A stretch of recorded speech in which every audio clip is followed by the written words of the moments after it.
extensive topic. I'm already a little bit concerned that we may be lacking time, so I don't like it. Normally, when I see we have not enough time, then I spend more of your time. So I'm finishing my boring monologue. I'm hoping we'll have a lively discussion. If some colleagues have another point of view or some objections, then please do not hesitate to do so. That's what I mean by a lively discussion. You know the subject, pirates against digital movies and television.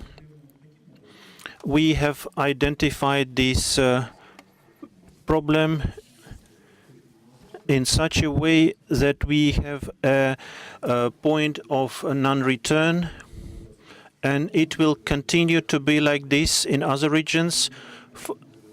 So according to the plan, our analog television will die on the 15th of April. But from the experience of many people, including those present here today, we are used to new technologies.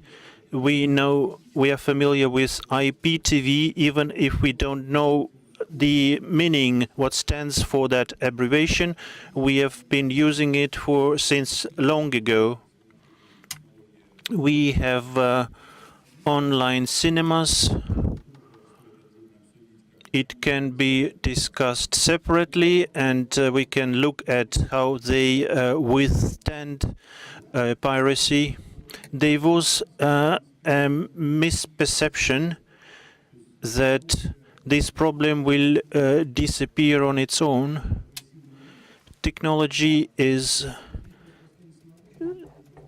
something very special. Everything else will remain the same. But in fact, it's not exactly like this. As a solution, a memorandum against piracy, it concerns self-regulating organizations. Can it be a way out of the existing situation or not? So as you see, I have said many words. Hopefully you have figured out something essential. Some of our speakers are sitting here. Some of the speakers are sitting in front of me. Sergey Entertainment Director of this organization will speak. Dmitry Tunkin, Deputy Head of the Department of Information Protection of the IB company.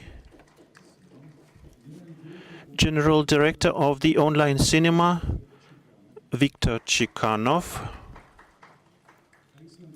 Alexander Lebedev, General Director of the TV channel Big Asia. Alexei Zhdanov, Editor of the online cinema of Telesputnik, and Vsevolod Melnikov, advisor to the director of MTV. Georgy Turintsev, commercial director of the National Register of National Property. Mark Wolfson, general director of the Total Promotion Company. And Ronald Wolfson, general director of the Terra TV company. Yeah, please join us. Please occupy the seats in the first row. And Nikita Trinkin, executive director of the Star Media company. He's sitting in the first row. I have an updated list of participants. The number of people has been reduced, but let's start. Let's go through the list. It's not so important whom we start with. everyone understands our problems, and it doesn't really matter how we start. So maybe Sergei Semyonov will start. I'll have a simple question. Technologies that I have listed, an online cinema, IPTV, can it be used as a tool to fight against piracy? How is the situation about that? You know, piracy is a complex socially, cultural, legal problem, and this problem should be resolved, can be only resolved through a complex approach. You've identified online cinemas. Development of legal online cinemas is an important element of counteracting piracy. The more legal access is, the more motivation is of users to address illegal content. However, people have reasons and habit to ignore legal proposal and to use illegal ways, illegal sources. I would like to mention two things, taking into consideration our short time. All the discussions which are taking place at this quorum, they are related in one way or another to technologies. And I believe that only through technologies, only by means of technologies, are not the only way. It should be a combination of technical ways, development of technological processes, and legal regulation. Being a lawyer, in the first place, I would like to talk about the legal regulation, which doesn't ban, doesn't replace other ways. It should be combined with other measures. And you all know there is legislation which is fairly well developed, and it developed in a sort of funny way. And many norms of our legislation have no similarities abroad, and vice versa. What they have abroad doesn't have analogues, similarities in our legislation. And making an analysis of the status quo, what we have and what we still lack, I believe that it's worth mentioning two spheres which should be mentioned in terms of legal regulation. The first sphere is about activities of searches, and another one is about sites. По первой проблеме вы знаете, что Websites with users' content. You know that lately there were different changes. The memorandum, which is a volunteer agreement of the right owners, right holders, and search engines, Yandex in the first place, because Google doesn't participate in the memorandum. меморандум этот And this memorandum works, as practice shows.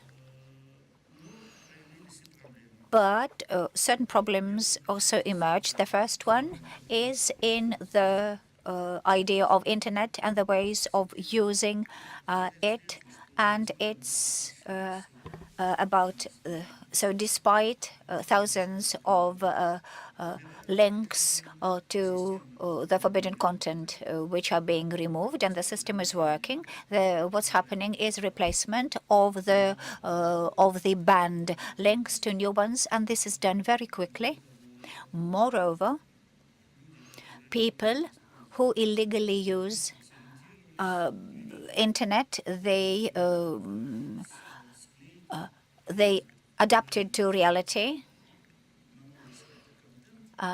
They just replace content to new links, And the problem is about the effect of low efficiency of the measures of the memorandum. I can't say the memorandum is ineffective. I believe that if measures are introduced, even if they are not 100% effective, they are better than sitting and doing nothing.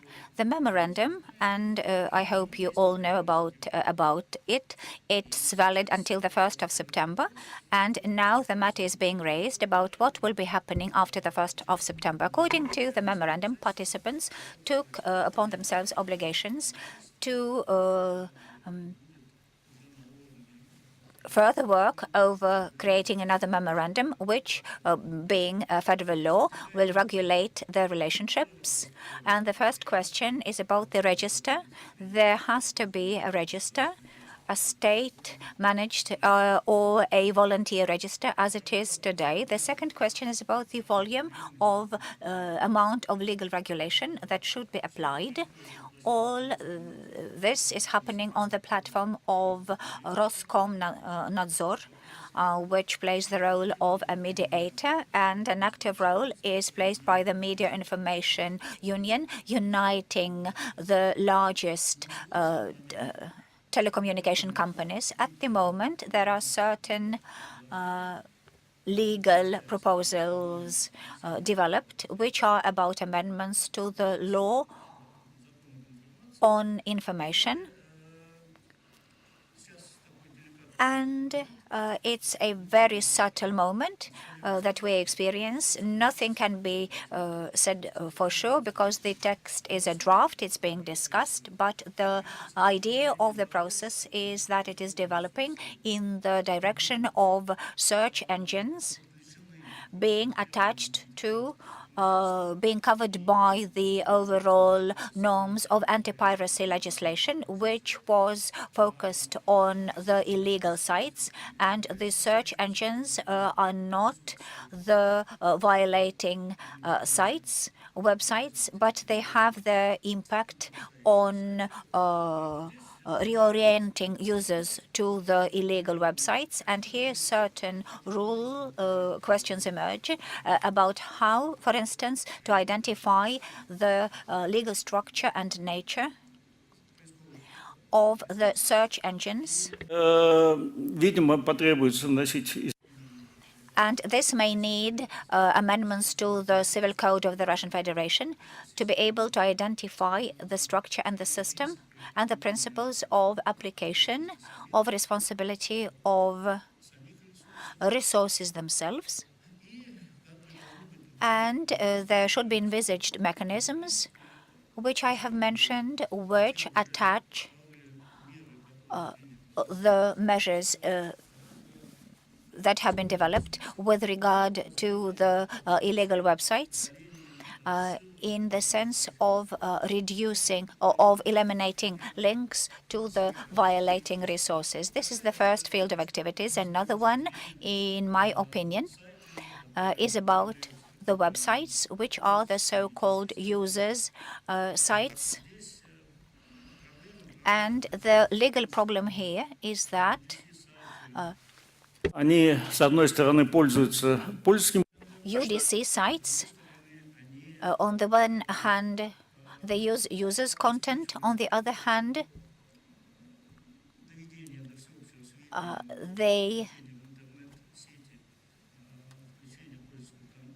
they are about adding the user's content to the network. And the legal question is, who is to be blamed, the users themselves or those resources which use the content of their clients, of their users, of their end users? They provide access to the content. And interesting things, developments are taking place here. The Russian juridical practice is unstable. There were several sentences in St. Petersburg, and it was about a conflict between medical industry with InContact. And the courts made a conclusion that social media don't bear responsibility for the actions for uploading of content by their users, despite the obvious fact that among the exceptional authorities of the right holder, the most important one is about announcements to the public and offering the content to the wide audience. And this is the matter of a platform. And what is happening is that there are big changes happening internationally. And on the 27th of March, the European Parliament passed a new directive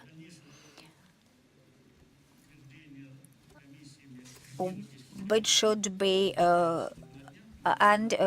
soon it will have to be approved by commissions, but it's a formality which means that it has been passed, this directive, and it caused a lot of comments, debate of all sorts, specifically the article of the directive about services. And it's for the first time that on the national level, court decisions were passed about removing the content from social media.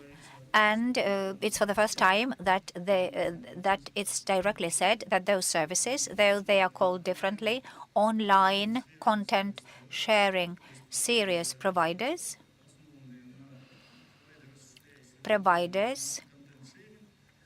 doing online content sharing, and their actions to provide access to the network of this content is a piece of communication to the public. Очень простой вывод. Если это затрагивает And if it is about the copyright holder, then it's not possible without getting a license and a permission from the right holder. And the European directive is based on that principle, saying that principals should get the right from the right holder. And then a complicated and it is followed by the article, and I am rather confused. And this is article number 17 in the new directive about the joint digital market, and it has been translated into Russian as far as I know. And all these developments, they've put a question in front of us. We offered certain solutions for the developments. According to the article 1253 of PRIM, social media, social networks are not mediators, information mediators. They have a special status which is needed to be defined in legislation. But what is needed now is some time for us to think over the European experience. And while this matter is still hanging in the air, and in the framework of the procedures which are taking place in Roskomnadzor, MKS, Association of Producers of Filmmaking and Television, who actively participate in this discussion. In the foreground, we have a need to regulate search engines, their responsibility, their status, and the matters of creating mechanisms to eliminate those illegal links on the demand of copyright holders. There is a number of mechanisms, and they correspond to the existing norms about the illegal websites. Thank you. So that's a picture that you have provided. It sounds promising, but there are still some delicate points which still require more attention, and they are still not that easy to solve. In fact, you know that all problems are about minor things, delicate things. At least we have an understanding. There are several drafts, legal drafts, and efforts are being taken by various parties. I think that in the civil code regulates the responsibility of search engines. It might be in conflict with the interests of our national Yandex company. What is going to happen in the future? I think most likely they will try to find a compromise. But as far as mechanisms are concerned, to cover the anti-piracy legislation, it will be considered in any case. How does it influence? So Google has not joined the memorandum. We have no tools. We have no. It's not possible to influence them. Because how can we elaborate any common rules for the market? Well, I mentioned Google only as an example. You see, the memorandum is still a voluntary tool. So there are people on one side and people on another side. You may remember the origin of that memorandum. A powerful company filed a lawsuit against Yandex, and some preventive measures were secured. And in the Moscow City Court, it was obvious that some negative rulings will be negative for Yandex. It became clear that some measures need to be taken. So we should take it into account that the company is pretty big and it's a risky business. Regarding Google, yes, true. Google has not joined it. It's a US company. But I still don't understand how it works, because the company operates in the Russian Federation, and how come that it fails to comply with any local rules? Of course, they are obliged to comply with our existing regulatory documents. I agree, but let's wait and see. I would like to ask Viktor Chikhanov. From a legal point of view, we have an understanding. What about the technical aspects? Some interesting points have already been mentioned. Let's look at the presentation. I have some questions. I was hoping that with an online cinema we can cover a high number of problems. For me, it was a solution which couldn't be solved even by Tricolor. IPTV provides you with such a possibility that even in the State Duma you can be watching IPTV. So, but we get back to the point of fighting against piracy. So it's about those who don't want to lead a fair life. I apologize. So I have some problems when to convert from a MacBook to Windows.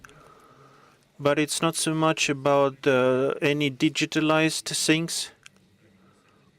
Like the expectations we have on a dating website, or we receive pictures from AliExpress or McDonald's or Burger King. They present different pictures. So I wanted to say that anti-counter-piracy laws, they do work. and the point of non-return will not be the 15th of April. This point of non-return took place several years ago when people felt how to watch movies online without being connected to any aerials or additional devices. It doesn't matter where they saw these possibilities, either among pirates or elsewhere. Digitalization is being introduced in many areas. The number of TV channels which can be digitalized is increasing, so that you can watch movies and many other things online. What about the market? The market sees digitalization exactly the same as you see on the picture. And the upper part of the picture you can see under difficult conditions, because the target group needs to understand how to switch to the digital sphere, and not always you can switch to the digital TV in a smooth way. As a result, you can have a strange reaction from your target group. People can say to you that my TV set doesn't work, but fortunately for the government or for the viewers, there is no service that you can dial and complain about your TV not working. Currently, what we have at the moment is it's not enough. Many people have learned about digitalization from me last week. They live in the Moscow region. They are very good at using iPhones, but when they see this letter on their TV screen, they don't understand what it means. Regarding piracy, we've been trying to counterfeit piracy for about 10 years now. And there is a memorandum signed with Google. We can say that major pirates were closed, but anti-counterfeiting activities are still in progress. Pirates charge money in App Store or Google Play in response to every inquiry. And it's about some hidden payments. What is the logic behind the anti-pirate memorandum?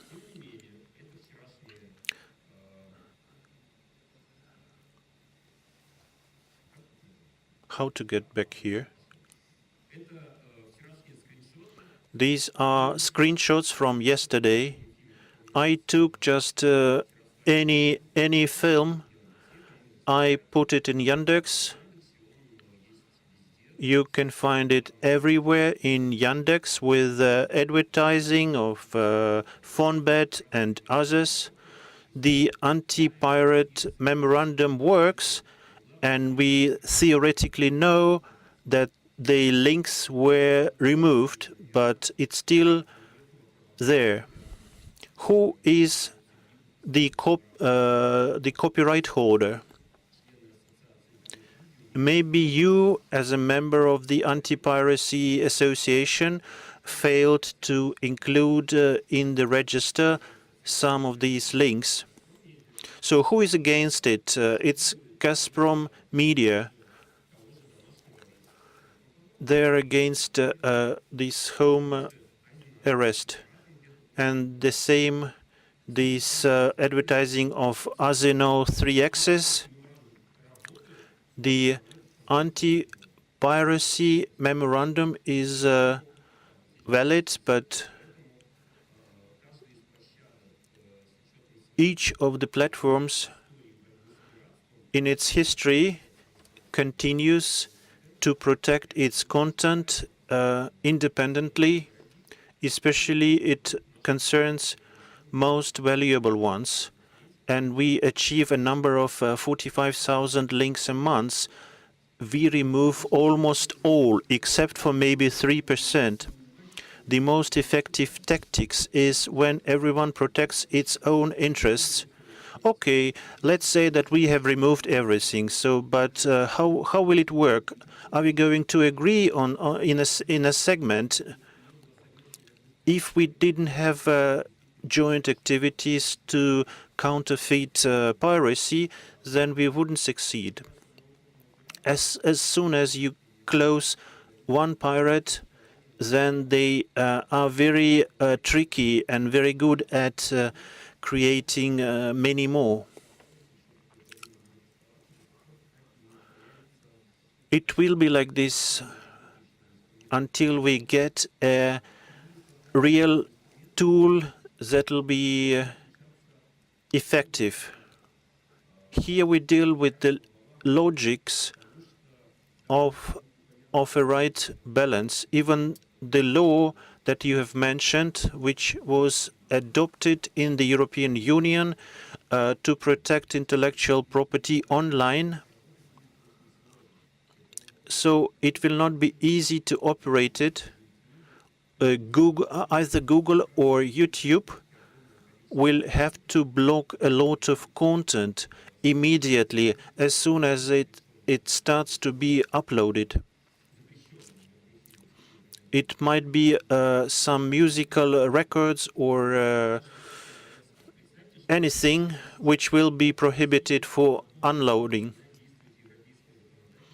Just imagine that the European law on the use of personal images will be in force. None of us sitting in this room have given their consent to use them. When the anti-piracy law is updated, we need to keep in mind this balance. Otherwise, the law will become nonsense. Recently, it's been discussed several times who is going to be responsible, or whom do we call pirates? Those who upload piracy content or those who watch it? That's all.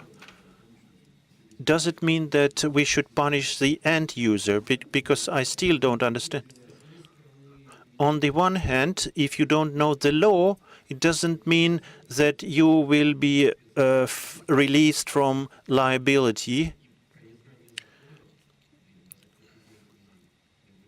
Even some of my friends told me, I found a film which I watched on Baskino, but Baskino was prohibited.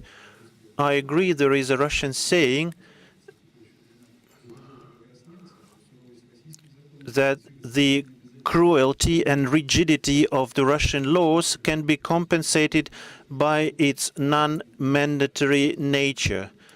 So if a law is very rigid, it doesn't mean you are supposed to comply with it. The law author states, so if this law is needed, then it will be applied. You've mentioned Gazprom Media. I don't think that we should be responsible for the whole holding company, but for big channels, for the market leaders, this problem remains. I understand why it's been initiated. On this subject, Victor has explained clearly, because the intention was pretty good, but as a result, we got something incorrect. Channel 1 or Channel 2, for them, this problem is even more acute. I still would like to ask you, is it realistic to counter piracy? Because different operators chose different policies. Some of them say, let all of that be for free. According to the market laws, piracy will be eventually counted. At some stage, they will realize it's faster to come to us instead of trying to promote piracy. I would like to know your opinion. Thank you, Alexei. Thank you, colleagues. I can't I can't represent the whole holding company. However, our standpoint is that the good will win the evil. This goes without saying, but in order for the good, for the law to win, and fairness and justice to win, then for a long period of time, there should be regularly repeated actions. These should be well coordinated, not as a plot. They should be focused. They should be directed at one target. The content which you either create or you buy legally, you invest a certain amount of money in that for it to pay your investments back. And we shouldn't but mention the success which the Russian Federation has achieved in the last 5 years, when large-scale changes, amendments were introduced in the federal legislation. In the past, just to block a pirate on the internet, we had to find a public notary to study the website, and not every public notary could do that. And mistakes could be made, and then that could be detrimental in court. It wasn't accepted as an evidence. Now legislation is a lot more simple and transparent. It is far from ideal, as seen by those involved in legal practice, and yet it was an important step forward. I would like to make a step back to talk about the following. AP Chain invited us for the IPQuorum to discuss the digital agenda of the modern media environment. For that reason, let's have a look at facts from the economy of content production, despite the fact that people all the time are saying that the TV broadcasting, the classical TV will die. But I would doubt it. I would doubt it will happen. Attending all kinds of industrial events in the States, for instance, we see that the planning horizon for broadcasters, for cable companies, for content companies is 20, 30 years ahead. And they say that nothing will die over that period. The transfer of content to the viewer is a secondary matter. What's important, it's not important who pays for the pipe, but who pays for investments in the content. And these are big amounts.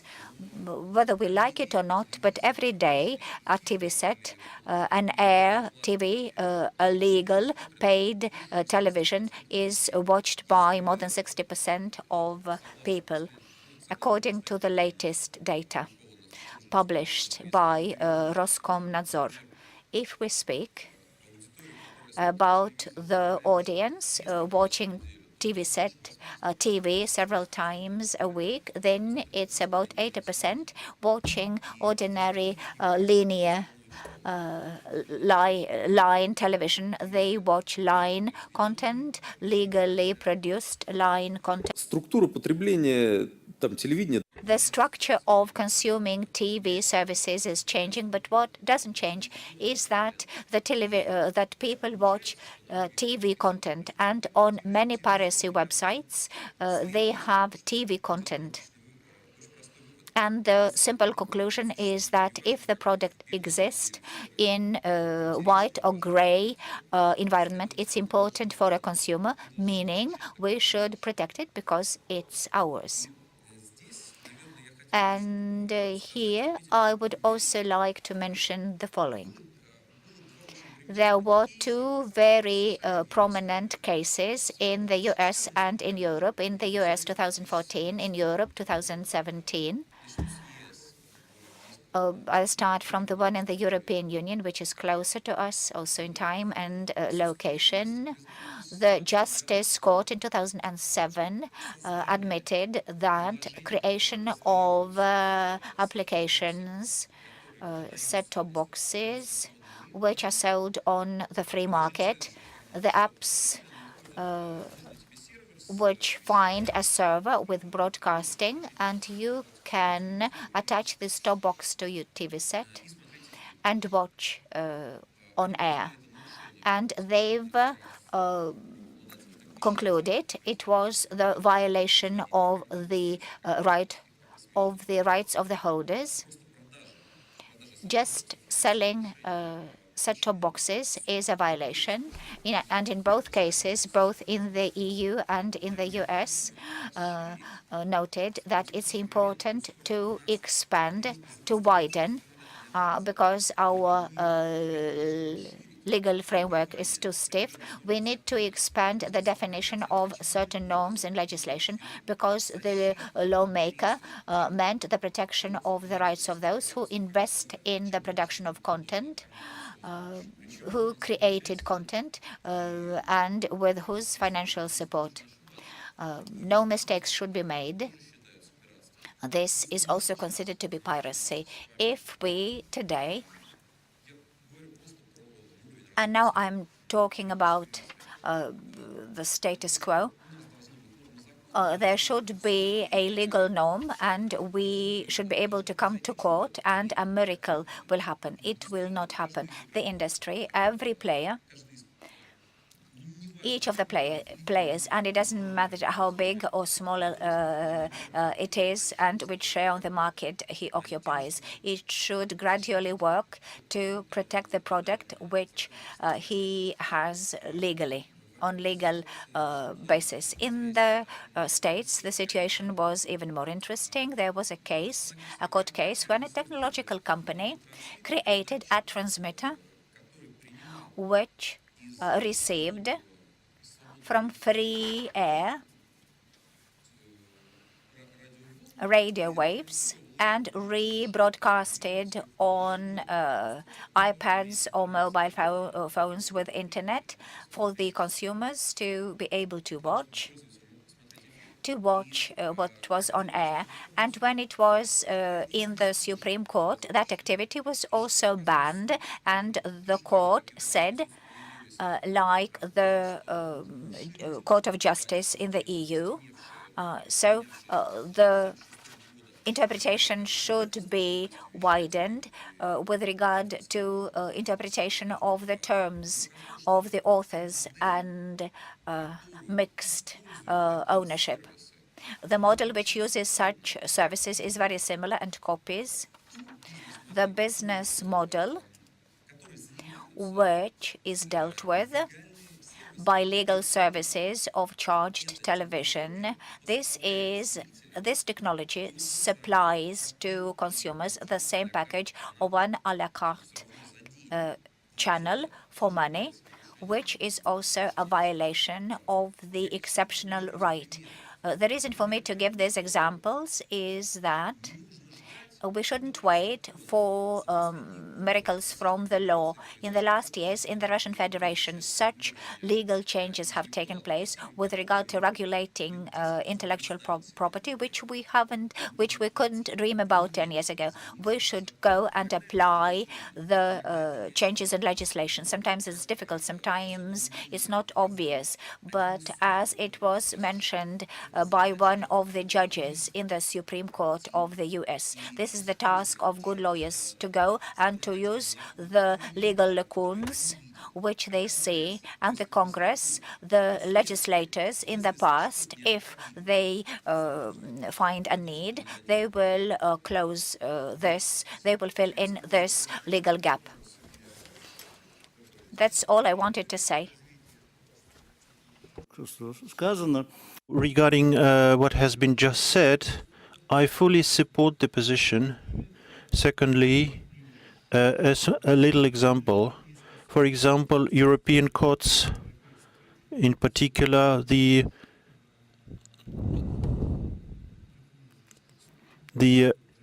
European Court of Justice, the Supreme Court, several years ago, it determined that the provision of hyperlinks to illegal content in fact means a violation of copyright violation. So it sounds logical. Recently, the book industry for 3-4 years has been involved in some legal cases, in legal proceedings against Yandex. And they reached the stage of the Supreme Court, and the court admitted that a link is not a violation of copyright because the existing law says about the websites which contain illegal content. So that means it's not a copyright violation. It's quite obvious. When you go to search engines, you see those links, you click those links, and you are sent to a website. Or it's not just going to a website, it's about you accessing an illegal content. This is going to solve our problem. This is to confirm this thought. The US Supreme Court, the case which I mentioned in 2014, any websites like Estate and others, they started to say that we are killing innovations. It will always be like this, but you need to be prepared for that. The US court stated that no matter what technology or what technical scheme is used, for viewers to get used to receiving products they have been receiving for many years, and we need to take it into consideration. Those who violate the exclusive rights of legitimate copyright holders, it would be nice to be able to apply it. Yes, it seems to be right. Every time when we discuss Western concepts, we realize that they're very careful, and for several decades they have been developing an attitude towards intellectual property, how to protect the rights of business, because in this context we speak primarily about businesses, not so much about ordinary consumers. In Asia, for big populations, they have only recently introduced it because For a long time, people were not used to using legal content. When we start talking about that in Russia, we realize that many people are unwilling to pay for any content. So we have passed several stages from television to smartphones and little gadgets. In China, they got a high number of users from the very beginning. They were told, you are supposed to pay for content. At some stage, they had no tape recorders. Now it's a dynamically developed region. I'm not talking on behalf of Asia as a whole, but Alexander Lebedev, what's your opinion? This is a region which you know best, and you are learning the techniques and practices in that region, and you may know what is the situation about counterfeiting activities. I would like to support my colleague from NTV.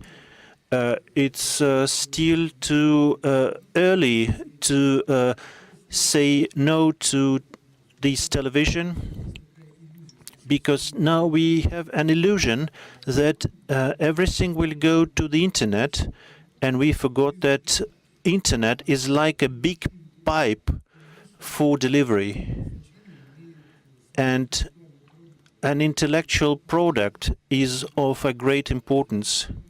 Today, during the breakfast, Forbes breakfast, we spoke about piracy as a problem in the humanities sector. And it's been mentioned that it's a regional problem, but there are various aspects, because Japan may have their own traditions. We also have big China, because if you make a copy of something, that means the copy becomes your own copy. I'm not speaking about big Asia now. It's in the market, it's known as NTV.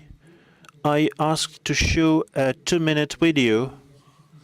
If our technicians are ready, I would like to ask them to show that short video. Then I will tell you how we work.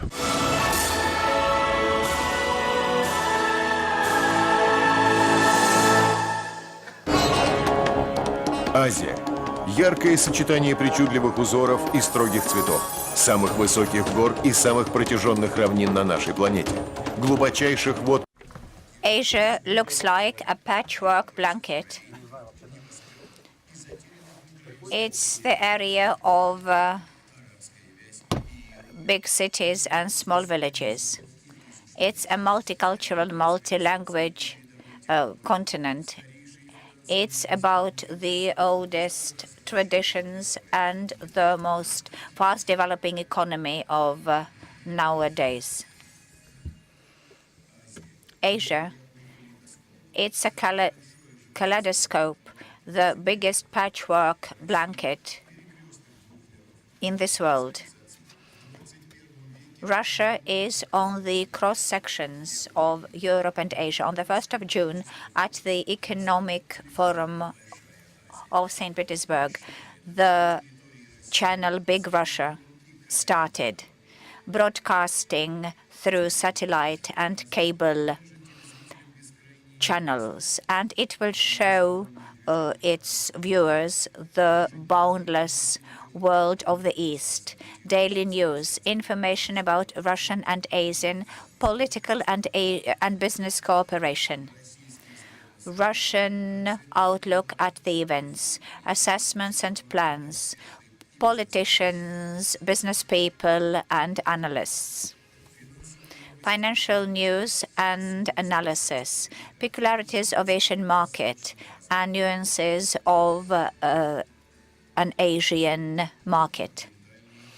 documentary and feature films, information and entertainment, educational and entertainment programs, access to content without any limits through bigrussia.ru. Voices, languages and people, national colors and their most subtle hues in Russian for the first time on Big Asia channel and bigasia.ru website.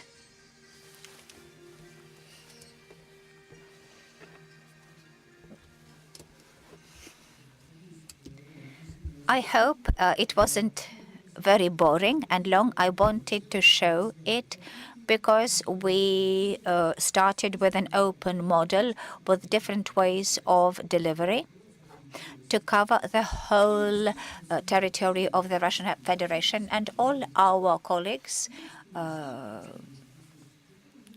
followed us. And as any channel, we have no problems. We have no problems with copyrights. We do something ourselves. We buy something. Everything is illegal. And the question is, for the first phone call was from Ukraine, from Moldova, from other Russian-speaking countries. They watch what they get from heaven. Everything is for free. And then they ask, how will you manage? You are buying rights for TV broadcasting in the Russian Federation. I have my license, a universal broadcasting right for the Russian Federation. I don't break any legislation. And when someone steals content, we don't steal anything. We work closely with the government of Moscow. And once we were there, and they have our channel, and I know that then I didn't have any contract with IP operators, and the new television allows technically to watch whatever you want. It's good that a consumer can coming home at 11, watch news from 2 hours before. And then what happened was that technicians just use our channel for advertising, and we don't charge for advertisements. There are other nuances of copyright, and my channel is transformed into a different product on the internet. Like in China, someone made my copy, which seems to be my product, but is something different. We don't plan to sue anyone for distribution. This is not our task, but we have faced straight after we started broadcasting openly, and those who was interested in that, they started borrowing it, taking it away, and they started redistributing it. The problem is not that they stole it. The problem is that you don't understand in what form it is broadcasted and what this and how this content will be used afterwards. The problem is not a legal one. It's not a pure technological one. It's a moral problem. And I am saying that this morning a discussion started saying that to combat piracy, technologies are important. It's important to formulate the thinking, the mentality of the consumers. And the media community should unite in order to develop a single standpoint, a single outlook at piracy, to be able to combat it. You were saying about good and bad, black and white. This is a never-stopping fight between the good and the evil, and the good is winning. But we know that the black forces can create problems, and the new technologies, they are a horror story. And when we speak about new formats of broadcasting in IP, with analog television, it's more difficult to control the market. The market which operates new technologies is better controlled. And we need to develop some system, a monitoring system, when we all understand where the theft took place. we are not getting away from line television, but the line television in terms of dissemination enters the new milieu of broadcasting, and with the digital broadcasting, we are entering the space where it is easier to control piracy. And when we can control it, it will make it easier to counteract it. Theft is bad, stealing is bad, but some people knowing it still steal. But sometimes copied content is not considered to be stealing because they say they are distributing good content. And new technologies, they are developing in Asia, and we have presented it as a multicultural continent. And approaches in Asia, they are different depending on the region. And sometimes when we speak about this matter, they don't understand what the problem is with regard to content, with regard to other things. 49 countries of Asia are so different from each other. And I wouldn't where they say, what's the problem of having access to content? It's there. Just have it and then edit it and show it. Some don't understand why something should be bought if by internet there is access to content. And what's in the pipe belongs to everyone. And this approach should be changed. And this is a humanitarian problem, and we should consider it as such. Let me develop this thinking, this idea. And I would like to pass the floor. I agree with the previous speaker, though I am ready to argue. I have some friends. One of them is a well-known musician. I have friends who are actors. I'm not going to give their names. You all know them. And they say, I do download piracy films and let my music, my singing to be heard. This is an illustration of their attitude to content, the Asian one, as you have just described. In some countries, they are not greedy. They say that do whatever you want with the content. I don't know whether we are able to change this mentality. And I'm not even saying about the big project, Big Asia, the coverage of which should further expand. And maybe it's good for you if it is used through piracy. Then they learn, they know about it in other countries, and it's a certain advertising for you. Alexei, what do you think about it, about this duality? And I don't say that this is the dual thinking, the dual mentality. We are a double-headed eagle. We look both to Europe and to Asia. Whether we can admit in any forms to use illegal intellectual property for free, well, there are no practical grounds for that. People use it and ask no one. Some copyright holders would be ready to go for it. Some of them, even when you start talking about that, will get angry with the idea. There might be some organic technology processes which will increasingly teach people to use the content. And also it's about the introduction of smart TV. It's not so easy to put in a search engine line and then watch the piracy content. It might be easier to pay some little money and become in such a way a consumer of some legal content. It can be an organic way, and trends can be positive. Smart TV vendors keep talking about the penetration of this television in the Russian market. So it will be resolved on its own we are lucky today that even on YouTube today, which you can access through smart TV, that YouTube at some stage began to think about the problem and started to apply a more responsible approach. So it's in their interest. If it didn't happen so, then we might have through smart TV access to these.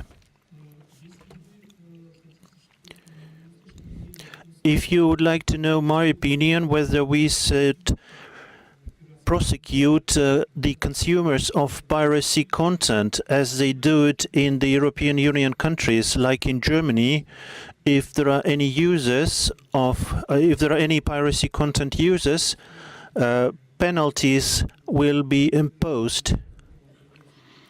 Copyright holders ordered the identification of such illegal users. Perhaps it was just done for promotional reasons, but for example in Finland one person was penalized who downloaded only one illegal serial, and those people told him he should pay 600 euros, and there was a very sound legal proceedings, and then the penalty amount increased. But the practice was not, still did not become common. So if such an initiative were from the Ministry of Culture, then it can lead to a situation when some people will suffer for no reason. How to differentiate between legal and illegal content? In this case, you should not only look at any legal restrictions, but also you should try to apply economic ones. It's been already mentioned that these casino 3-access advertising in the Western world, they are going to prosecute such advertisers, and in the Russian Federation I've never heard that anything like this takes place. It might be possible to implement it from a legal point of view, but I think it's obviously needed. Yes, agree. Yes, in Germany they imposed a penalty, but some people united. So what's the origin of that party? It's just a typical protest, how they normally do in Europe. So it's about people who are obedient, legally obedient, but also things like this may happen as well. Ilya, did you want to object? No, I just wanted to add regarding smart TV in Russia or the CIS. It's an environment which is best protected against piracy. When we take, let's say, 2 Korean vendors, we need to look at the representatives of those Korean vendors, and even if they approve your app and there is a piracy flow of piracy content, they will receive a letter from Channel 1 to look for piracy channel, notifying that on your platform there is an application which shows a piracy flow. And the second part is not to object, but it concerns the imposition of penalties for individuals for using piracy content. For example, when I exceed speed while driving, I suddenly receive an SMS saying that I have overspeeded and now I'm supposed to pay 500 rubles. So if I receive another SMS stating that you have heard a violation, but this time we are not going to charge you 500 rubles penalty, but next time we will do so.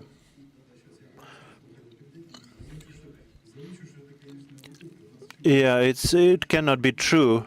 The more expensive car you drive, the more difficult it is to see your license plate. May I ask a question to Victor? We forgot an incentive method. When Netflix, the use of Netflix in India was mentioned, the tariff which they proposed in comparison with some local competitors, they decided to reduce the price for a package.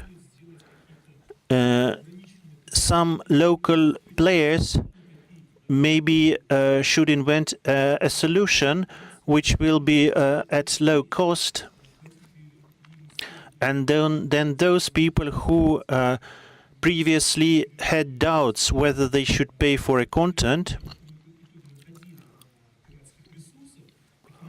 and they eventually managed to find such a content on piracy websites. Perhaps we should offer them for 10 rubles, and then they'll use it. That's a correct question, but the answer is no. Remember the cartoon. Will it be enough to have this fur to make a coat? Yes, it will be, but what about 8 one? No, it will not be enough. You can produce 8 hats. The cost of the cheapest subscription, I'm not speaking about Tribine, which is 1 ruble per month. Well, if it is 100 rubles, it will cover more than 100 channels, including the key federal ones, which should be sufficient for the existing purchase power. Netflix did it right in India, but their subscription fee in Russia is considered to be quite high. Well, let's wait for Apple. Just a short remark. Since we have a discussion panel here. As you've mentioned, the more expensive car it is, the more its license plate is hidden. So don't say that that's the reason why they're rich. There are some moral obligations. You may know this joke. When I was little, my mother used to give me 10 kopecks. Just buy 2 bottles of milk, 3 grams of cheese, and a piece of sausage, and an ice cream for you. But now bad people are using surveillance cameras all over. Maybe this joke is stupid, but it gives a good illustration. So these are about the moral principles. Don't steal. And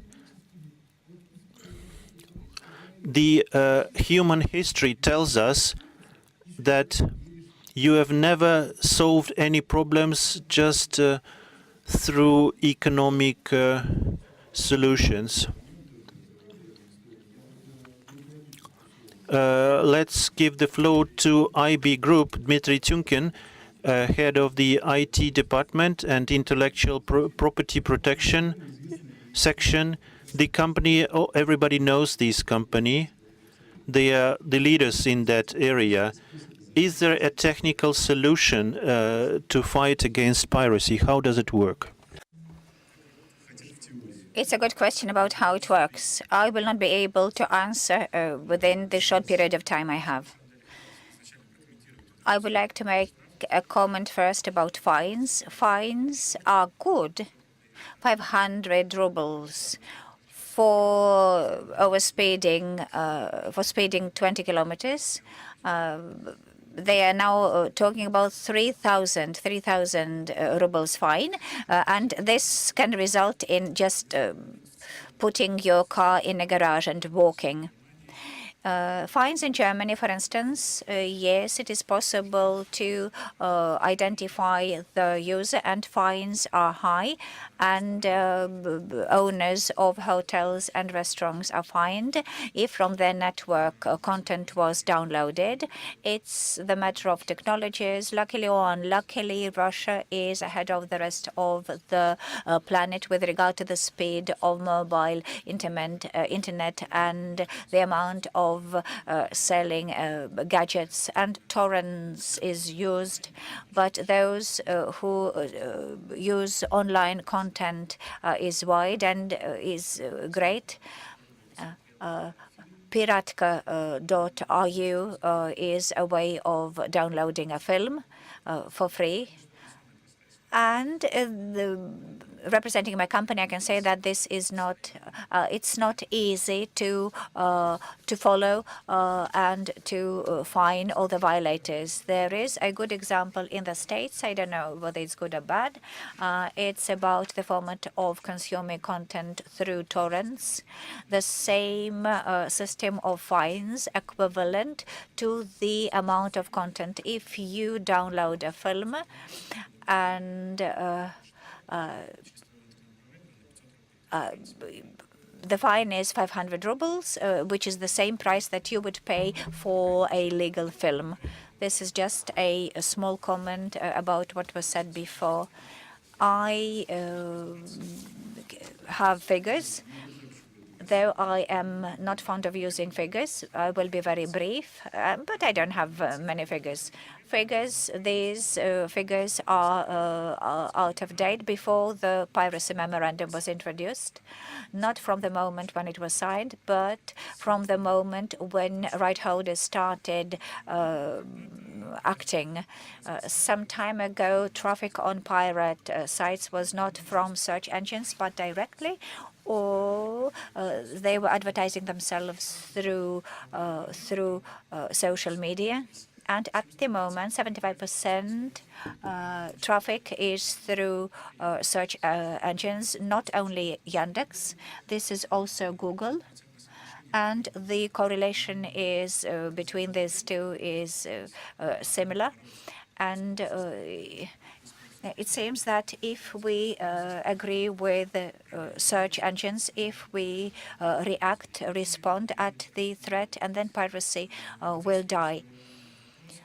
This is the question whether the memorandum works or not, like in the fairy tale of, like in the phrase of putting comma at the right place. It works and it doesn't work, depending on what it is used for. If we speak,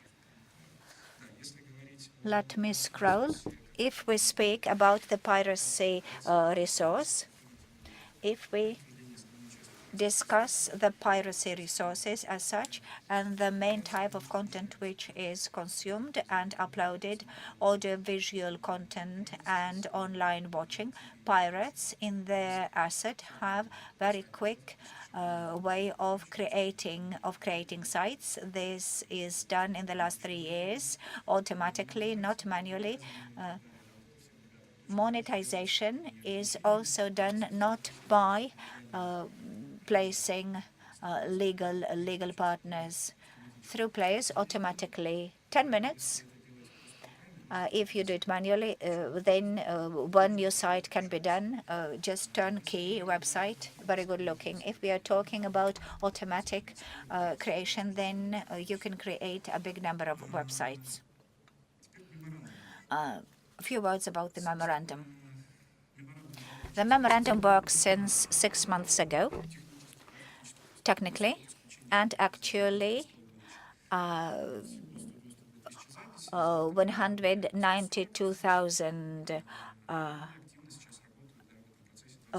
links, right holders are in the register. Is it much or not? This is not normal. This is very little, objectively speaking. Google processes through DMC millions notes in 24 hours. Каждого из правообладателей, у которого есть хотя бы там 50 единиц контента. And every unit of content, on average, there are 3,000 links, piracy links, violating copyrights. And the figure we have is not the figure at all on the one hand. On the other hand, this whole story works in a test mode. And the biggest achievement of the memorandum is that some understanding has been achieved and a dialogue has been started with search engines which didn't want to talk before. A few more figures. 9,460 unique domains, websites, 10,000 sites, 15 links on average to each site. Every sixth site is a new address of the page. It means that what was said by Sergei Semyonov in the beginning. This is the story when a pirate understands that he has been banned from indexing, and he changes dynamically the link, just adds a 0, a plus, and his page appears on the same place. This is like fighting windmills. And from those 140,000 ones, every second one was indexed in Yandex.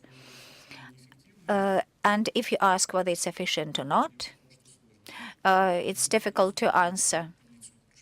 This, you shouldn't be too attentive reading this table.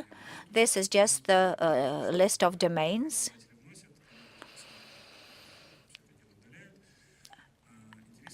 This table is more interesting, and here these are piracy portals, and this is the difference of traffic before memorandum and after. Sometimes it's 20 degrees. Online TV, VC. Increase in 100%. In another case, it's 600% increase. So these are the sites covered by the memorandum. 65% of decrease in traffic of online film portal.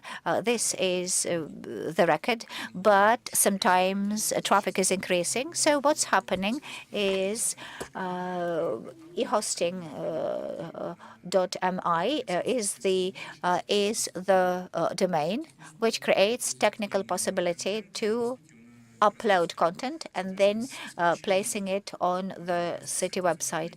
The banning of piracy websites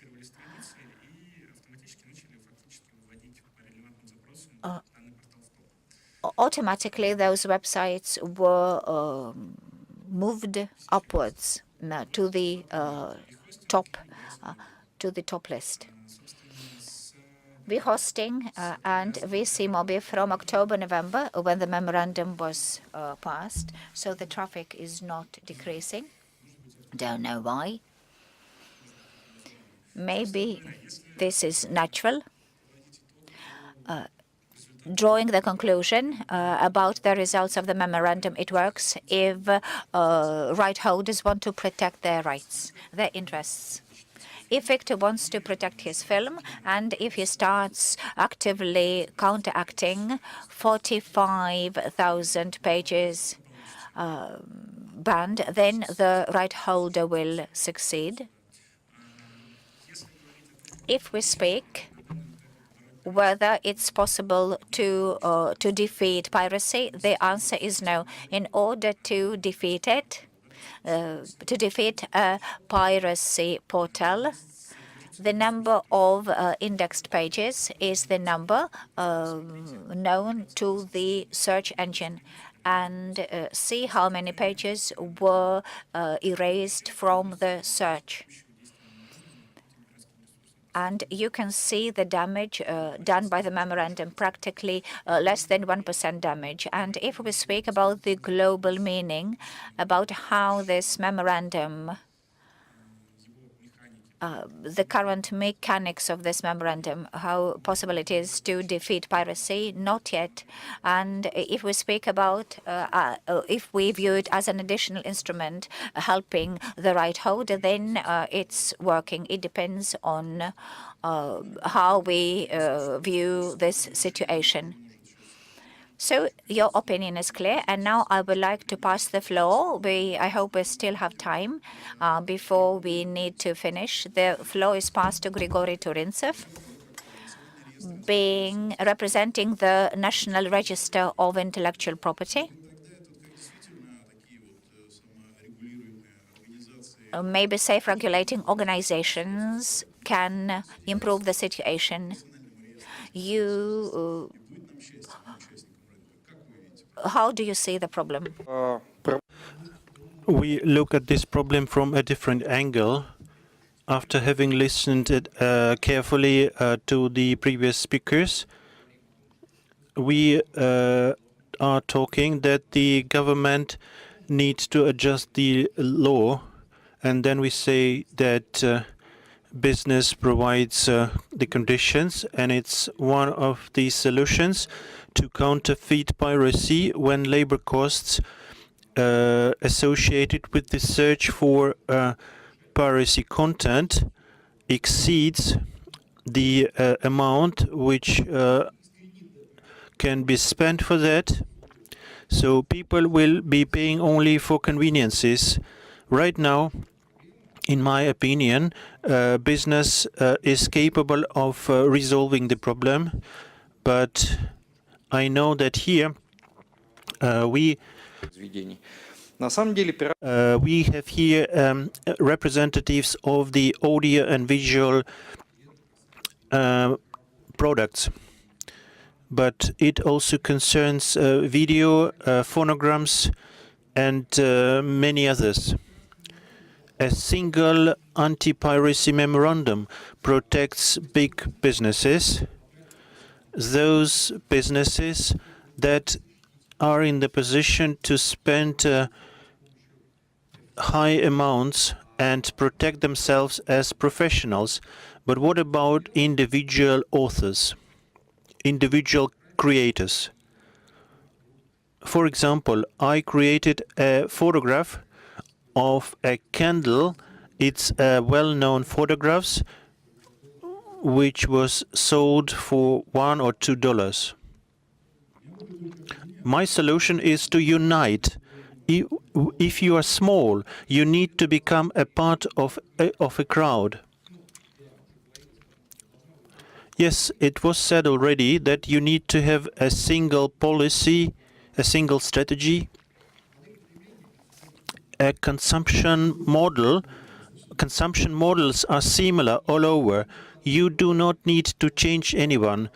People are, the nature of people is so that most people are not, they are reluctant to behave, so they're not ready to let others suffer. Always there will be some 5 or 6, between 10 to 11%.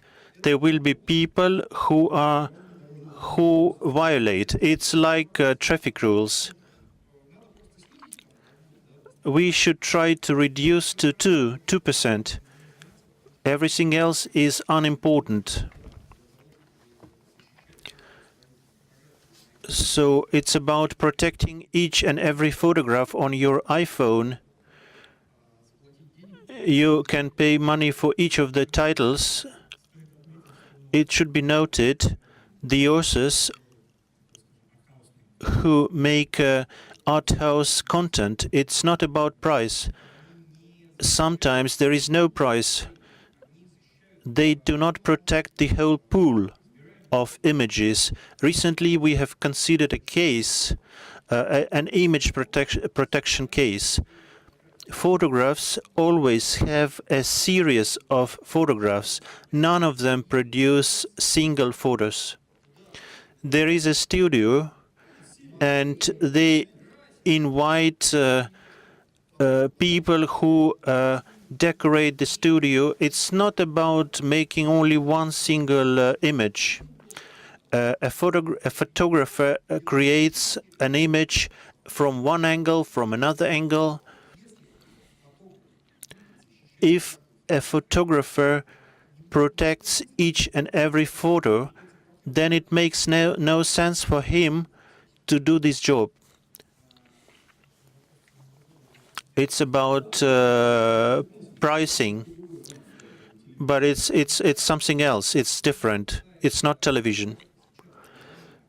The government is supposed to elaborate new legal framework with the help of a mobile phone or an axe. You are supposed to produce a microscope. You shouldn't do that. There are tools to block it. Most interested parties will manage to find a solution. Such solutions are already available. And there is the Antipiracy memorandum. There are tools in enabling us to block illegal content. Concerning audio and visual tools, when we speak about Asia, the age between 17 and 30 in Asia, from the Nielsen research,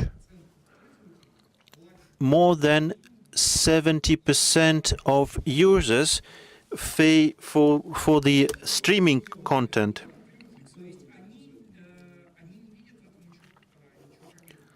And they don't see a problem about that. And the rest watch the advertising model. It's not being adopted in either Russia or abroad. Businesses will find a way upon the business request, and upon the requests of copyright holders. We will have to add to supplement the blacklist. And regarding honest websites and fair websites, it's not about the people having white platforms. They will try to preserve their proper reputation, and they will control the content that they receive. At the same time, they will, to keep customers and viewers, the users of photos, they will make sure to improve their services, make it more convenient and easy to understand. It will be more user-friendly. Thank you, Grigory. Nikita Drinkin, Executive Director of the Star Media Company. The same view from the content producer. You have no big platforms, and you may face difficulties. What do you think about that? Thank you. Thank you. I will be very brief because we are pressed for time. I would like to follow the previous speaker. We all want And Victor, in his presentation, he said that, saying that piracy will be defeated. We would love piracy to be absent, for the landscape, for the whole landscape of consumption to be legal. But it is even more difficult than getting rid of car theft and murders. In 2017, there were only 3 countries with 0 murders: Monaco, Liechtenstein, and Vatican. But they had piracy in all the 3. It's more resistant than murdership. We need to just marginalize it. Now it's a Caribbean Sea with islands. Of legal platforms. We didn't have them, but it's good that the level of voting in that virtual sea is going down. But it would be great if we simply have small lagoons of piracy and the rest will be legal. How should we achieve that? In my opinion, we should move in all the directions in parallel, because every step creates new options and expands the possibilities, creating the systemic synergy effect. For instance, new technologies emerge, making it possible to find out that the piracy website is broadcasting. Technically, it is not possible, but it will be possible. Can be possible in 2 years' time. And instead of combating shop windows of those companies, it will be enough just to target the biggest players, piracy players. We need to work in the industrial field. Mail group and In Contact, they are developing their own techniques using fingerprints that can also help. This is all really great, but I want to join the opinion of the previous speaker. We need to work with those platforms which are legal. We don't have many of these. They're all well known. The features that they can be recognized are very easily to be qualified. They have clear owners. They follow legislation. They have a chain of rights for every title. This is a lot easier than to identify all the pirates. There should be a technology to very simply identify whether this platform is legal, and there are 10 or 12 of those. All the rest, by all means, including new technical means, should be blocked because they are not qualified according to the list of criteria. We are very much in our company concerned about this problem. We want to combat piracy at least by 80%. And secondly, we want it also to be able for legal platforms to have clear and relevance reporting system in front of us. We want to kill pirates and to get the statistics from the legal platforms. We want to create an industrially acceptable system where the legal platforms will be reporting to according to a fixed standard. And the lack of this reporting system will make the platform illegal, and then it will be fired by all the possible canons. This is a very clear logic, and I agree.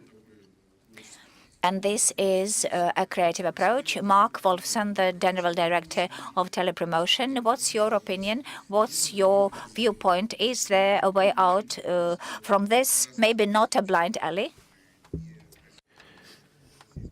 We are not present in the Russian market. From your experience, how does it look like at the national level? In our case, it looks differently. We are an ethnic television outside Russia.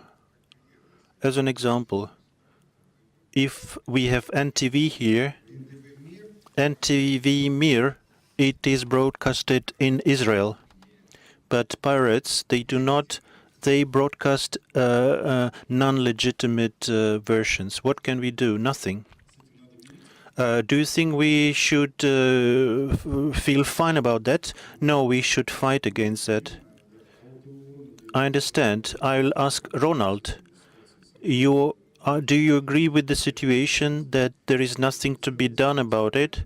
You represent a company which broadcasts big channels. No, they're not big. Well, anyway, they are not that small. I apologize. Russian is not my native language. We will understand you. In Israel, it's a big problem with the pirates' content. I agree with Mark. We should not accept it. But I came here to find out what we can do about it. Did you hear any interesting ideas? Yes, I have in mind whom I would like to talk about that. In Israel, a lot of content is being stolen. There are two major broadcasters covering more than 90% of the market. They have their own content they produce themselves. Recently, I've attended a conference of one of the biggest operators. They started their conference with the topic of anti-piracy, and they evaluated that the content in their content in Israel is stolen at $100 million a year. They spend money to counter piracy, and gradually, I wouldn't say they accept that, but at least, well, they don't find it reasonable. They realize they will be forced to produce less content because their budget they will just run out of budget. I understand it can be a sensible concept if you cannot afford such fighting economically. So you need to continue to run your business. Of course, you would like to win against piracy, but you would like to add, or, okay, let's wrap up. I will resume what we have discussed today. And in my understanding from the presentations, there is a hope. Technical solutions are available. We don't know exactly what those technical solutions are, but in recent years, it has been made more available and more user-friendly. You don't need to look for it for free. You can find this content from legal sources. There is no alternative. It's not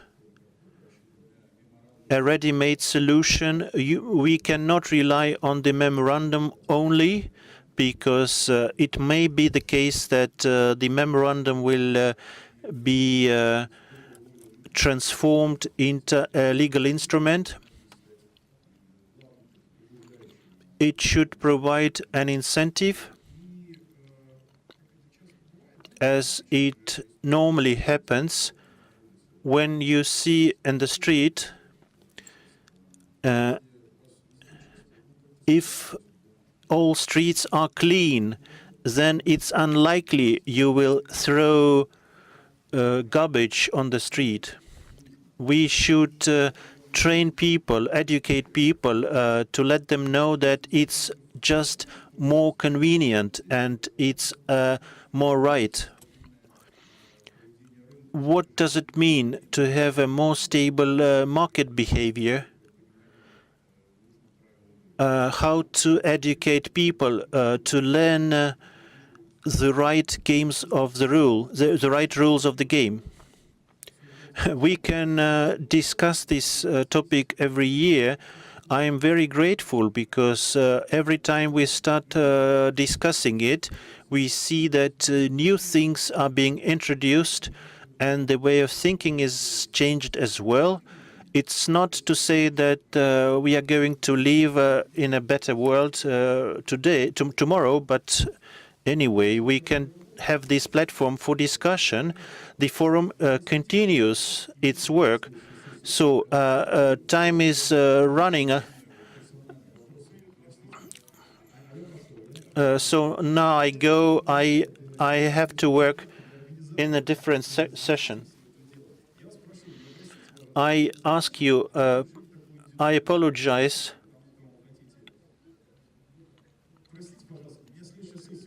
I have my next session and people are waiting.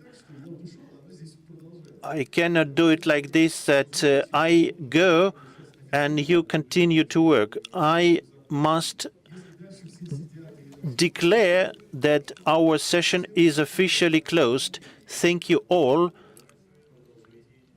and thank you for moderating. He's a good moderator. Задавайте вопрос.